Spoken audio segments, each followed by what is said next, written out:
دنیا میں تو کیا کر رہا ہے؟ عزت اور ذلت کے جھگڑے میں تو پڑا ہوا ہے. تو رب کہتا ہے کہ مجھے بھی، میں رب العالمین ہوں اور تو جانتا ہے میرے ہاتھ میں کیا کیا ہے. تو اللہ کہتا ہے کہ وہ تو عز من تشاء وہ تو ذل من تشاء. ارے عزت میرے ہاتھ میں ہے، ذلت میرے ہاتھ میں ہے. میں جسے چاہوں عزت دوں، میں جسے چاہوں ذلت دوں. اور تو مجھے تھوڑا سمجھ میں کون ہوں، تو عزت کے لیے کیا کیا کر رہا ہے، تو عزت کے لیے کس کس سے ڈر رہا ہے، تو عزت کے لیے کس کس کے ہاتھ سامنے سر کو جھکا رہا ہے، تو عزت کے لیے کس کس کے سامنے اپنے ہاتھوں کو بن کے ٹھہرا ہوا ہے، تو عزت کے لیے کتنے غیروں کی چوکھٹوں سے تو ڈر رہا ہے، تو عزت کے لیے کتنے کمزوروں سے تو ڈر رہا ہے، تو عزت کے لیے کتنے معمولی لوگوں سے تو ڈر رہا ہے، تو عزت کے لیے معمولی چھوٹے چھوٹے کنجر کے ڈر کو لے کر بیٹھا ہوا ہے. عزت کے لیے تو معمولی لوگوں کے ڈر کو لے کر بیٹھا ہے. مگر رب کہتا ہے کہ بندے مجھے دیکھ، مجھے دیکھ، ان اللہ علی کل شیء قدیر. کہ کبھی یہ دنیا کے چوکھٹوں سے، یہ دنیا کے لوگوں سے نظر ہٹا کر کبھی میری طرف نظر کر، اس لیے کہ جن چوکھٹوں پر تو ٹھہرا ہوا ہے، جن لوگوں کے سامنے تو ٹھہرا ہوا ہے اور جن سے تو عزت کی بھیک مانگ رہا ہے، ارے میں وہی رب ہوں، میں وہی رب ہوں جن کو میں نے طاقت دی ہے. اگر تو آج ان کے سامنے ٹھہرا ہوا ہے تو ان کو طاقت دینے والا میں ہی ہوں. ان کے دروازوں کے سامنے تو ٹھہرا ہوا ہے تو ان کے دروازوں کو مضبوط کرنے والا بھی میں ہی ہوں. اور آج اگر تو کسی سے ڈر رہا ہے تو خوف ڈالنے والا بھی میں ہی ہوں. تو اللہ کہتا ہے کہ مصیبت آ گئی تو اللہ کہتا ہے کہ بندے تھوڑا دیکھ، تو جو لا الہ الا اللہ کا نعرہ لگاتا ہے وہ لا الہ الا اللہ کو تو پہلے سمجھ، الا اللہ نہیں ہے کوئی معبود سوائے اللہ کے، تو وہ رب ایک ہے. تو اس کے سامنے سجدہ جھکاتا ہے. اگرچہ کہ آج دن میں ایک مرتبہ تو جمعہ سجدے میں جاتا ہے اور سجدے میں جا کر کہتا ہے سبحان ربی الاعلی، سبحان ربی الاعلی، کہ میرا رب پاک ہے، بڑا ہے، پاک ہے، بڑا ہے، پاک ہے، بڑا ہے. تو ہر سجدے میں کہتا ہے. تو اللہ کی قدرت جھنجھوڑ کے کہتی ہے کہ اے میرے بندے، تو نے مجھے سمجھا نہیں کہ سر جھکا کر تو مجھے پاک کہتا ہے، بڑا کہتا ہے، مگر کبھی یہ یقین نہیں کیا کہ سب سے بڑا اللہ ہے اور سب سے بڑی طاقت اللہ کی ہے. اگر تو یقین کر لیتا تو دنیا میں تو کبھی غلام بن کے نہ رہتا. بتلاؤ آج تسبیحیں، نماز کی جو تسبیحیں سبحان ربی العظیم، سبحان ربی الاعلی کی جو تسبیحیں ہیں وہ زبانی سجدے اور رکوع میں رہ گئے ہیں، اس کے عمل نہیں رہا ہے. قسم خدا کی، سجدہ اور رکوع میں اگر جو ہم تسبیح پڑھتے ہیں، اگر وہ تسبیح کو ہم سمجھ لیتے، ان تسبیحات کو ہم دل میں جگہ لے لیتے، تو آج یہ ڈر اور یہ خوف کا ماحول ہمارے پاس نہ ہوتا. ہر مصیبت سے ٹکرانے کے لیے ہم پورے اتحاد کے ساتھ میدان میں ٹھہر جاتے، اس ٹھہر جاتے.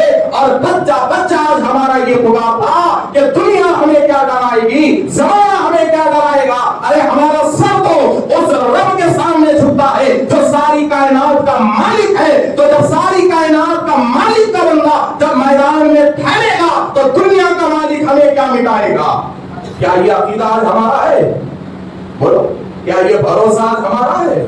نہیں ہے، نہیں ہے. تو پہلے اپنی اہمیت کو سمجھو، پہلے اپنی اہمیت کو سمجھو کہ ہم اس رب کے بندے ہیں جس نے لفظ کن سے ساری کائنات کو وجود بخشا ہے. ہم اس رب کے بندے ہیں جس کے حکم کے بغیر چونٹی بھی اپنے پر کو نہیں ہلا سکتی، چونٹی بھی پر کو نہیں ہلا سکتی. تو اس رب کی ذات پہ بھروسہ مضبوط رکھو، اپنے رب سے تعلق کو مضبوط جوڑو اور میدان میں اترو. آج ہماری عادت بھوسے کی طرح ہے.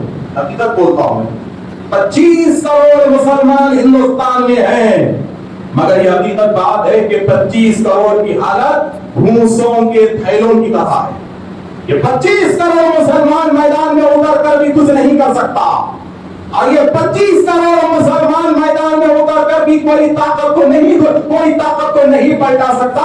اس کی وجہ کیا ہے؟ اس کی وجہ یہ ہے کہ 25 کروڑ تو ہم ہیں، مگر یہ 25 کروڑ مسلمانوں میں سے زیادہ تر مسلمان اپنے طاقت سے دور جا چکا ہے, اپنے مرکز سے دور جا چکا ہے, اپنی روحانیت سے دور جا چکا ہے, اپنے ایمان سے دور جا چکا ہے, اپنے جذبے سے دور جا چکا ہے, اپنی حقیقت سے دور جا چکا ہے. اور یہ مسلمان اللہ سے دور جانے کی وجہ سے, رسول اللہ سے دور جانے کی وجہ سے اللہ تبارک و تعالیٰ نے سزا کے طور پہ اس مسلمان کو چلتا پھرتا مردہ بنا دیا ہے. اب حالت ایسی ہے کہ یہ مسلمان نہ اپنا فائدہ پہنچا سکتا ہے, نہ دوسرے کے بھائی کو بچا سکتا ہے.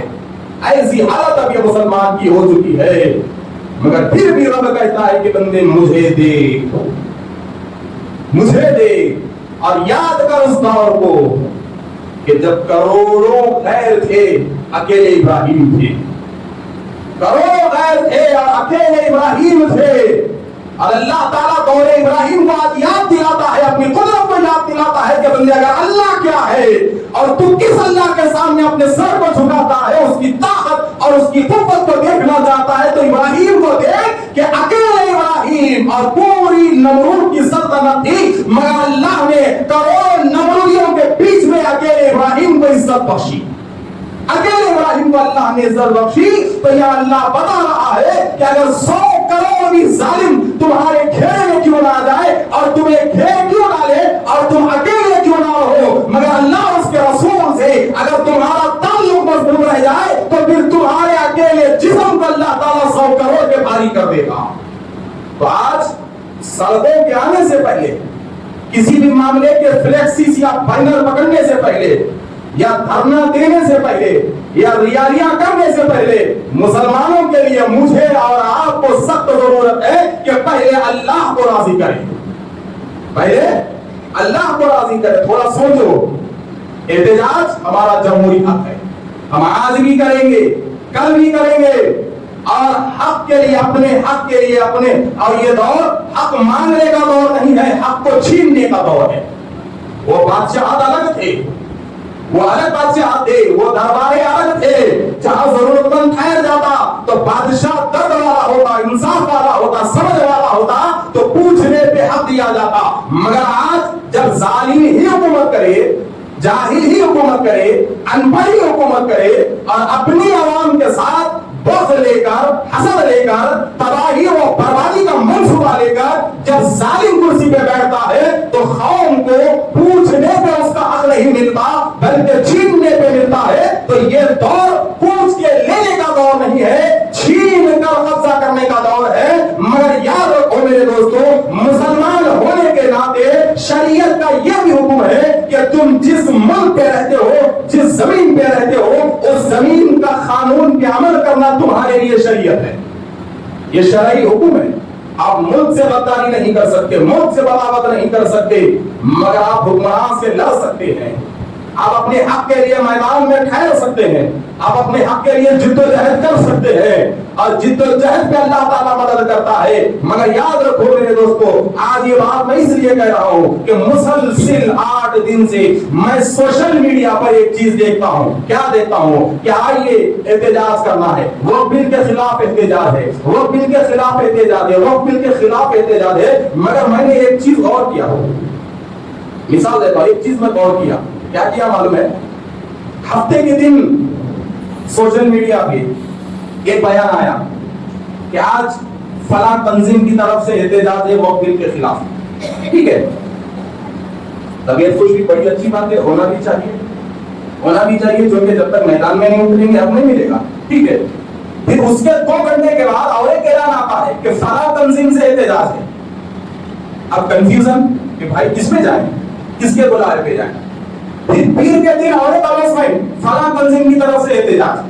پھر جمعرات کو ایک اناؤنسمنٹ, فلاں تنظیم کی طرف سے احتجاج. تو یہ بتاؤ کہ مسلمان اپنے حق کو لینے میں ایک پلیٹ فارم پہ نظر نہیں آ رہا.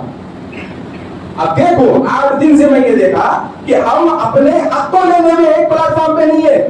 ہر کوئی ٹانگ کھینچ رہا, یہ سوسائٹی والا وہ سوسائٹی کی ٹانگ, یہ این جی او والا وہ این جی او کی ٹانگ, وہ تنظیم والا یہ تنظیم کی ٹانگ. اگر کوئی سیاسی پارٹی سے جڑا ہوا مسلمان ہے, اس سیاسی پارٹی سے وہ مسلمان بھاگ اگر احتجاج کا اعلان کرے تو یہ پارٹی والا اعلان کر کے اس کی ٹانگ, وہ اعلان کر کے اس کی ٹانگ. اب سارے لوگ ختم ہوئے تو یہ مسجد والا اعلان کیا تو وہ مسجد والے کو تکلیف. تو بتاؤ حضرات محترم, ہم احتجاج کے نام پہ منتشر ہے تو حق کب حاصل کریں گے؟